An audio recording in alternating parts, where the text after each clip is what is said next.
It is. Okay, we I'm can going to begin. mute myself and take myself away so you guys can get. Terrific. Thank you. All right. Now it's time to talk about an AACTA-nominated short film, The Moths Will Eat Them Up. And I'm speaking to the directors of the film, Tanya Modini and Luisa Martiri. Welcome to Movie Metropolis. Thank you. Hi. Thank you Lovely for to be having here. us. Good to talk to you both. It's such an interesting short film. Tell me about the origins of it. Okay, so the idea came from when I was actually on a train ride home one night. I live in the Sunshine Coast hinterland here, and it was late at night, and the train was thinning out, and the stations were getting smaller and darker. And a guy got on the train and started doing all these weird actions of going into the bathroom and coming out before each stop. And even though it was terrifying, I started to think, the whole sensory thing of it, of the sound of the toilet light and all of that sort of thing, I thought this would make a pretty good little short. So that's where the concept came from. Okay. So how did you team up with Luisa to make sure this film was made? The script got selected for the RIDE Shorts Initiative, Respect, Inclusivity, Diversity and Equality with Screen Queensland. And the executive producers, Unless Pictures, thought that Luisa and I would be a good match. So they teamed us up, and it was a good match, and away we went. Okay. So tell me about the challenges that you both had in directing this film, in putting it all together and getting financing and so on. Luisa? Yeah, so there were quite a few challenges. I produced the film, so there were quite a few challenges from my perspective, mostly with the moving train being a huge one.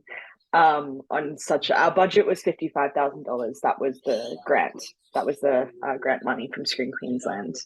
And you always think it's enough, and it never is. But the moving train was a huge one. The VFX Moths was also huge. We had no idea how to tackle that. And then I'm sure Tanya, jump in whenever you like on this, but those were our kind of producing issues or challenges that we eventually overcame. But then from a director's point of view, it was that kind of added element of how do we make all of those elements come together and work beautifully on screen and tell our story, and kind of seamlessly as well. Like, we had 2 train stations in the film. Both of them were totally separate from where the actual train carriage was. So it was about making sure that it kind of actually felt like a train was pulling up to a station, she was getting in, and then she was getting off, which was tricky.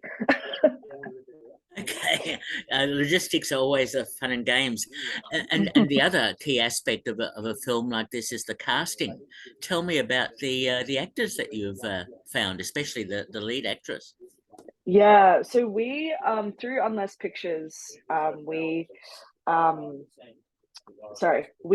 ended up having a casting directors on board to help us cast our 2 leads, so Rain and Mene, and that was an awesome experience. We basically chatted with them, told them our brief, and they provided us with just a list of I don't even know how many, maybe 30 Queensland actresses. Yeah, I think for the role. It was about 30. There was a lot. About that. Yeah, and we made a selection, had a few, looked at a few self tapes, and that's how we found Ling. And we also did some private casting, but through public casting calls. But Ling was absolutely incredible, and what we found about her self tape was the moments where she wasn't speaking, that she just came alive, like on camera. Like, she was so engaging to look at in her facial expressions and those nuanced moments, and I think that was really translated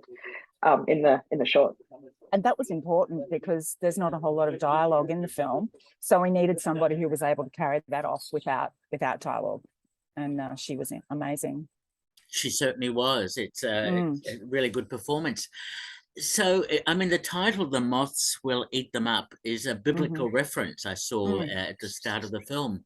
And I can see how this sort of relates to the whole issue of women being harassed and violent against women by men and so on.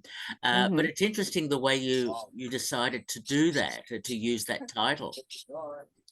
Yeah, I think I had to finish off the script in a different way that it finished off for me on the train. There was no moths that night. There was just an elderly, lovely gentleman who'd been on the platform that morning who I recognised was going to get off at my stop. So I went and sat with him. So I couldn't really end it that way. It wasn't going to be very entertaining to watch that. So I started thinking about what protective factors there are in insects or animals or that sort of thing, and moth came up, and from there I found the quote and I thought, oh, okay, there might be something in this. So that's where that came from. Very interesting. So tell me both, Tanya and Louisa, how did you work together in directing the film? How did it all work? It was great. From the get-go, we were on the same page with basically 99.9% of the creatives. So that definitely helped. And whenever there was a kind of disagreement, we would always resolve it as quickly and efficiently as we could. At the end of the day, we were in it to make the best film possible. So that's all we really cared about. We were working towards the same goal. But we got some really great advice early on from a director who kind of was asking us if we've ever co-directed before. And she basically, like, from a logistical point of view, she suggested that we kind of split our responsibilities on set and one person take the communication with the actors and one person take the communication with the technicians. And that's how we kind of split our role on set. So Tanya did most of the communication with our cast, and I did most of the communication with our like DP, gaffer, all of that. And we would always kind of confer, but it was incredibly efficient, actually. Very efficient. Directors on set. When you're on the same page creatively, I think it made things go so much faster because we could divide and conquer. Yeah, exactly. Which was great. Okay, tell me, how long did it take to shoot, and did you use more than one camera? No, single camera. And it took us 2.5. It was just under 3 days. Yeah. 2.5 days. Yeah. But it was very cold. It was the middle of winter. We were in Ipswich. I dread to even estimate what the temperature was, but we were filming. We were starting at about, I can't remember, about 7 and going through until about 3 a.m. So it was very, very cold. Okay, and you've already mentioned the special effects, which I gather were they post-production effects or in camera? No, all post-production.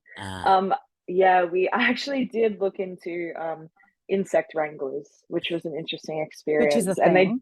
they do exist in North Queensland, but it was not a good time of year for the moths, unfortunately. So, and funnily enough, they're very hard to train.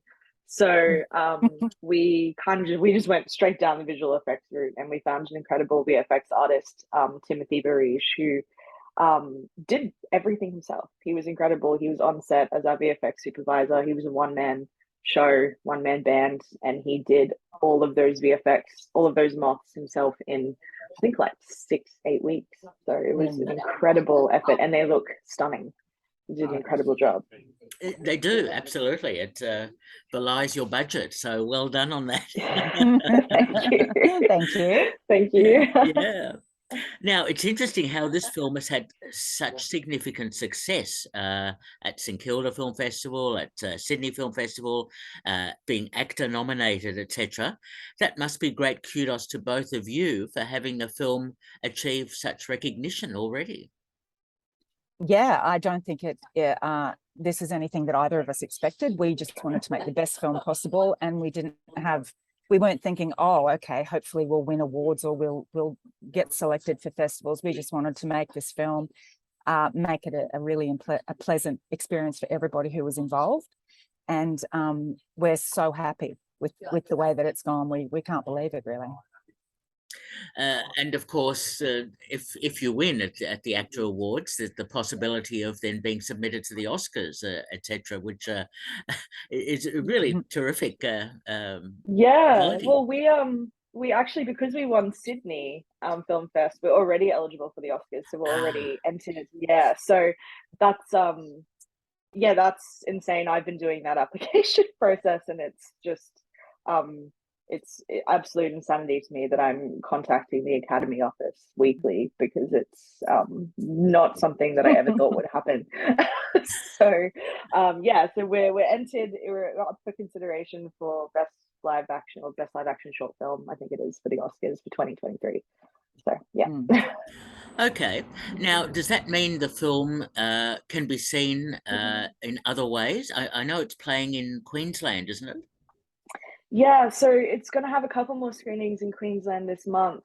It's been kind of traveling with Sydney Film Festival's Traveling Film Festival, and I think it just did some locations in New South Wales, and now it's coming up to Queensland for, it's going to play at Southport on the Gold Coast, Cairns and Townsville, and it's also playing in Gympie at the end of the month for the Heart of Gold Film Festival.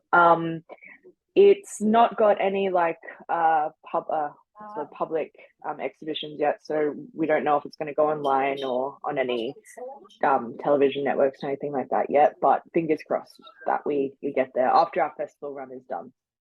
Uh-huh. Well, yes, fingers crossed. Absolutely. It's great to see a film achieve such a success so rapidly. And I read that you have a deal with Magnet Film in Berlin. I'm very familiar with Berlin, being involved with the Berlinale, etc. in the past. So, Oh, amazing. yeah, hence Yeah. my background.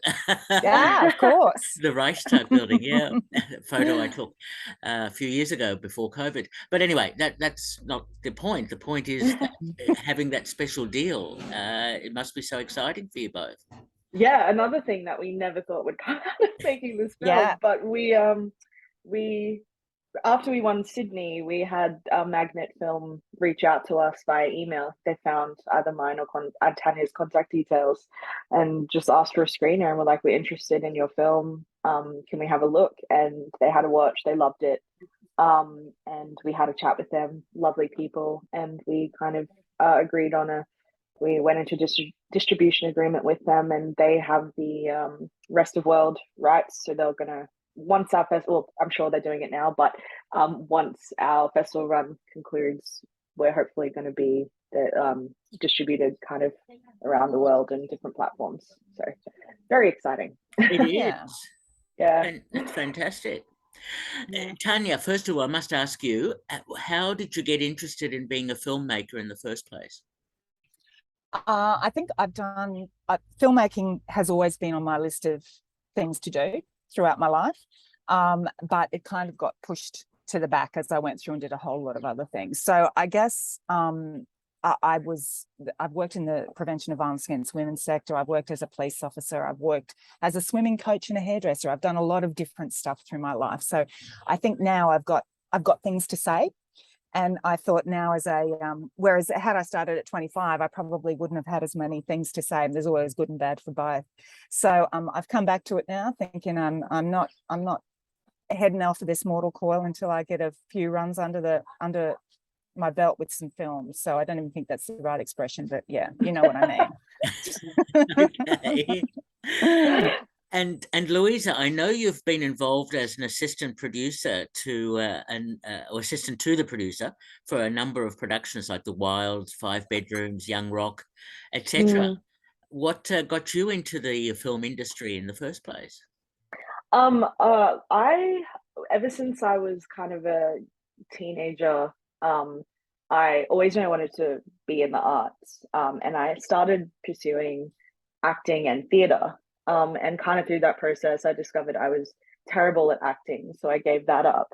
But through that, I discovered kind of writing and directing, and I've always loved film. Like, it's kind of one of those things where you realize, looking back, like, yeah, I was 7 years old watching the director's commentary on films and watching the behind the scenes 20 times in a row. Of course, I was probably going to become a filmmaker. So I decided, I went to film school, not straight out of high school, but I went to film school, went to QUT in Brisbane, and I kind of right place, right time. I got a job almost straight out of uni with Hoodlum in Brisbane as the producer's assistant, and I've been kind of working in that role, not so much anymore, but for about 5 or 6 years on a whole bunch of productions. So yeah.